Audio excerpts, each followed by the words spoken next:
Have you ever been in this situation? Someone speaks English to you. You understand everything, every word, every sentence. But when it's your turn to reply, your mind goes blank, your mouth stays closed, and later, alone, you think, why couldn't I speak? I knew the answer. If this is you, please listen carefully. You are not broken. You are not bad at English. And you are not failing. You are just stuck. And being stuck is something millions of smart people experience. You watch English videos. You understand movies without subtitles. You follow podcasts easily. Sometimes you even think in English. But speaking feels different. Speaking feels heavy. Speaking feels risky. Because speaking is not just English, it's exposure. It's your voice, your accent, your confidence.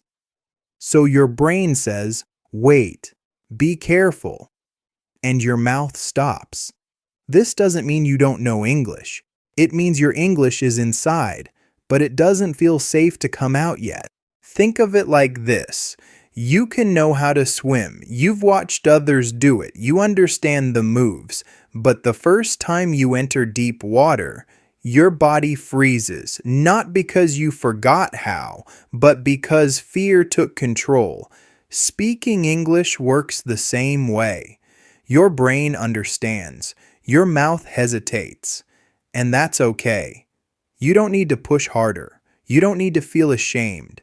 You need calm. You need safety. You need the right path. In this podcast, we're not forcing words out. We're helping your voice feel safe again. You're not broken. You're just stuck. And stuck is temporary. Let's talk about something important. Something almost no one explains clearly. You understand English, so why can't you speak it? This question hurts because it makes you doubt yourself. But the answer is simpler than you think. Understanding and speaking are not the same action. Think about everyday life. You can understand music, but playing music is different. You can understand driving, but driving needs movement. In the same way, listening uses one part of you, speaking uses another. Your brain is doing fine. Your mouth is just careful. When you listen, there is no risk. No one is watching you. No one is judging you. You are safe. But when you speak, something changes. Now there is a listener. Now there is pressure. Now there is a fear of mistakes. And your brain reacts fast. It says, wait, choose the perfect word. Wait, check the sentence. Wait, what if it's wrong? So instead of flowing, everything stops. This is why you freeze. Not because you don't know English, but because you think too much before speaking. Let me give you a real example. You're with friends. Someone asks you a simple question. How was your day? In your mind, you know the answer. But suddenly your thoughts race. Should I say was or has been? Is my accent okay? What if I pause too long? And in that moment, the answer disappears. Silence. Later, when you're alone, the words come easily, because fear is gone. This shows something powerful. Your English does not disappear. It hides when pressure appears. Your brain is trying to protect you. It thinks, if I keep you quiet, you won't be embarrassed. So freezing is not failure. Freezing is self-protection. Now here's the key thing. Fluency is not about thinking faster. It's about thinking less. Children don't plan sentences. They speak what comes. You once did this in your own language. English speaking feels hard because you treat it like a test. But real speaking is not a test. It's a reaction, and reactions come from comfort, not from pressure. This is why many people speak better after a few drinks. Not because alcohol helps English, but because fear goes quiet. Your brain relaxes, your mouth opens. That tells us something important.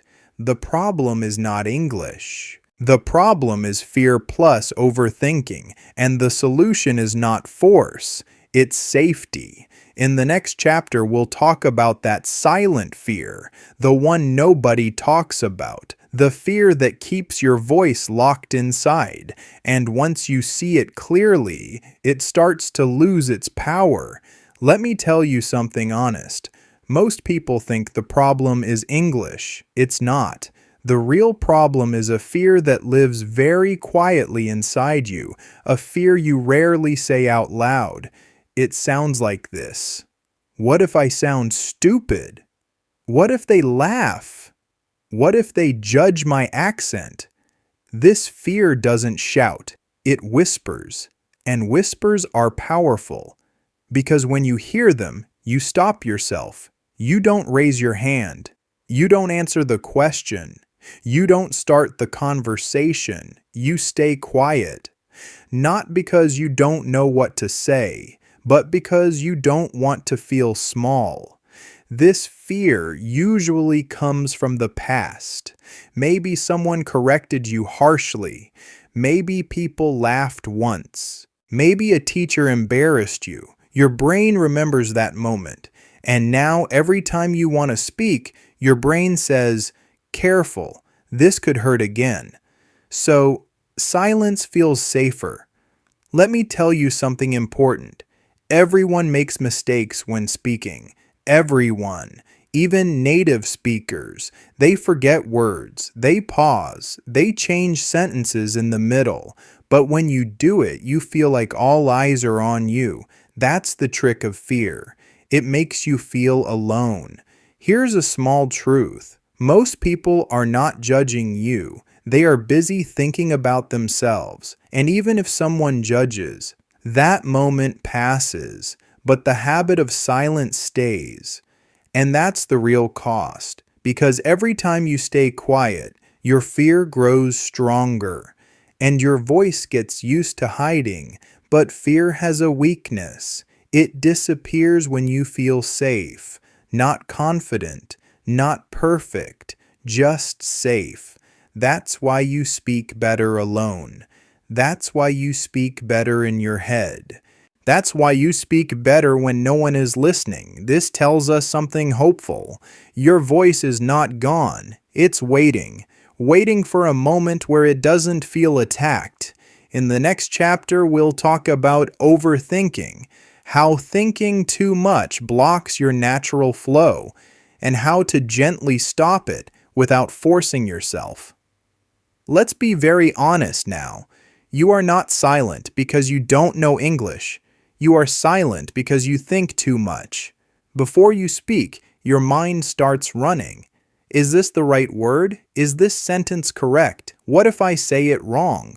All this happens in just 1 second.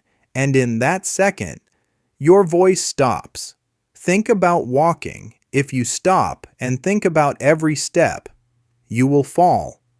Speaking works the same way. Fluent speaking is a flow. Overthinking breaks that flow. Here's something interesting.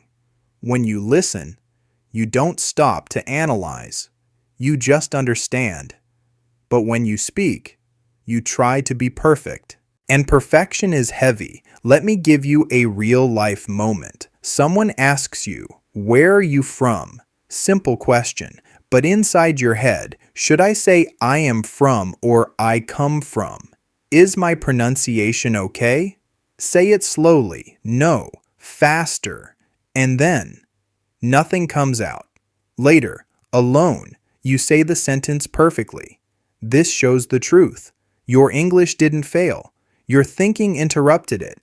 You treat speaking like writing, but speaking is not writing. Speaking is messy. It has pauses. It has mistakes, and that's normal. Children don't think before they speak. They speak, then they adjust. That's how language grows. But as adults, we want control. Control over mistakes. Control over how we sound. And that control creates silence. Here's a powerful idea. Fluency comes when you allow yourself to be imperfect out loud, not perfect in your head. You don't need better English. You need less thinking time, short answers, simple words, natural pauses. Even one-word answers are okay. Yes, no, maybe, I think so. That is still speaking, and speaking even small breaks the freeze. In the next chapter, we'll talk about something surprising. Why listening, not speaking practice, is what actually unlocks your voice. And once you understand that, everything feels lighter. Here's something most people get wrong. They think speaking improves by speaking more, but that's not how it really works. Speaking improves when your brain feels familiar with English, and familiarity comes from listening. Think about your first language. You listened for years before you spoke clearly. You didn't study. You didn't practice sentences. You listened. Your brain absorbed sounds, rhythm, timing, and one day, words started coming out naturally. English works the same way. When you listen a lot, your brain learns how English moves, not rules, not grammar, just flow. That flow is what your mouth needs. This is why you understand English but still struggle to speak. You listen, but you listen passively. You watch, you enjoy, but you don't connect it to your voice. Here's the shift. Listening is not for understanding only. Listening is for copying the feeling, the pauses, the speed, the calm tone. When you listen the right way, your brain starts saying, "Oh, this is how it sounds," and speaking feels less scary. Let me give you a simple example. You hear someone say, "Yeah, I think so." They say it slowly, casually. If you hear this many times, your mouth remembers it. Later, when someone asks you a question, those words come out without thinking. That's not practice. That's memory. This is why repeating after movies sometimes works. Not because of repetition, but because your brain feels safe using something familiar. You don't need to speak new sentences. You need to borrow sentences, short ones, easy ones, real-life ones. Listening creates a library inside you, and when pressure comes, your mouth picks from that library. No thinking, no fear, just response. In the next chapter, we'll talk about how babies do this naturally and why adults make it harder than it needs to be. Once you see this, you'll stop blaming yourself. Let's talk about babies for a moment. Babies don't study language. They don't worry about mistakes. They listen all day, every day. They hear the same words again and again. No pressure, no tests, no fear. At first, they don't speak at all. And no one says, "Why can't you talk yet?" We wait because we know something important. Listening comes first. Speaking comes later. And speaking starts messy. Wrong words, broken sounds, funny sentences. But no one laughs. No one judges. So babies feel safe.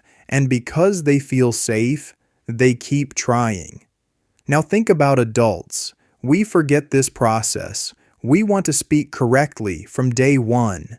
We want clean sentences, good accents, no mistakes. That pressure shuts us down. A baby doesn't think, "What if I sound stupid?" An adult does. That's the difference. Babies repeat what they hear, not full sentences, just pieces, sounds, short words, tones. They copy the music of the language, and slowly, their mouth learns the rhythm. Adults try to build sentences in their head before they speak. Babies speak first and fix later, and that's why babies win. Here's the lesson. Your brain already knows how to learn language. You did it once. You just need to return to a safer, softer way. More listening, more copying, less judging yourself. You don't need to sound smart. You need to sound human. In the next chapter, we'll talk about how to start speaking without pressure. No forcing, no stress, just small natural steps. Let's remove the pressure first. You don't need to practice speaking in a hard way. You don't need long conversations. You don't need perfect sentences. You just need movement. Very small movement. Think about opening a door. You don't push it hard at once. You open it slowly. Speaking works the same way. Start with safe speaking. Speaking when no one is judging. For example, talk to yourself out loud in simple words. I'm tired. I like this. Today is busy. No one is listening. No risk. Your mouth starts to wake up. Next step. Copy short phrases you hear. Not full speeches. Just pieces. Yeah, that's true. I don't know. Let me think. Say them with the same tone. Same speed. This trains your mouth without fear. Another safe way. Answer questions in your head, but move your lips. No sound at first. Then whisper. Then speak softly. This removes the shock. Important rule. Do not correct yourself while speaking. Finish the thought first. Correction comes later or never. Fluent people don't stop themselves. They keep going. Even broken English is better than silent English. Silence builds fear. Sound breaks it. And remember this, you are not training English. You are training confidence. English follows confidence. In the next chapter, we'll talk about tiny steps that slowly bring your voice back. Steps so small they don't scare your brain. Big goals scare the brain. Speak fluently. Talk confidently. Sound like a native. These goals feel heavy. So let's make things small. Very small. Because small steps feel safe, and safety wakes up your voice. Start your day with one sentence. Just one. Out loud. Good morning. I feel okay today. I'm ready. That's it. No more. Next step. Respond. Don't start. You don't need to start conversations. Just reply. Short replies are enough. Yes. No. A little. I think so. These are real answers. They count. Another small step. Repeat after someone immediately. You hear, it's fine. You say, it's fine. No thinking, no changing. This builds muscle memory. Your mouth learns the shape. One more step. Describe what you see in simple words. Blue sky. Busy road. Nice food. No grammar. No checking. Just sound. And here's something important. Some days your voice will feel slow. That's normal. Don't push. Progress is not loud. It's quiet and steady. Every small sound you make teaches your brain it's safe to speak. And once your brain believes that, your voice stays longer. In the next chapter, we'll talk about a powerful truth. Your English is already inside you. You don't need to find it. You need to trust it. Let me remind you of something important. You didn't learn English yesterday. You've been listening for years. Songs, videos, movies, conversations, all of that is inside you. Your brain has saved it. Your voice just hasn't trusted it yet. Think about this. You don't translate every sentence you hear. You understand directly. That means English already lives in you. Speaking is not adding something new.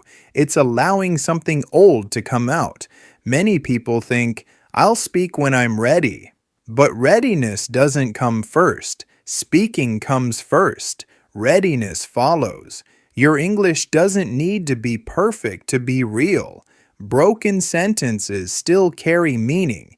Accents still communicate. Pauses still count.